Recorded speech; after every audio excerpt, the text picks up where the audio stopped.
I want to read to you a short excerpt from my book, Necessary.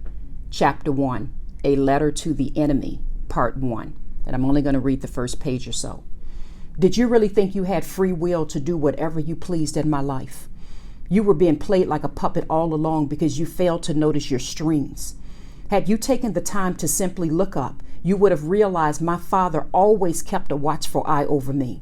You never had free reign to rule in my life, and you never had the power to determine my destiny. When I listened to your lying tongue, it sounded like the truth. My goodness, it sounded like the truth, and no one could convince me otherwise. You played your role so well that you almost succeeded in making me doubt myself. You almost succeeded in making me give up. You almost convinced me that while I was in the deepest valleys, my Father neither heard my many cries and prayers, nor cared to answer me because I wasn't worthy of his love and blessings.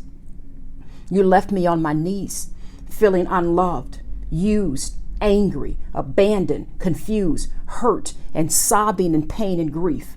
You whispered to me that my life would never get any better. You tried to convince me that God couldn't use me because I wasn't good enough. And though I wouldn't admit it, for a moment, I think I believed you.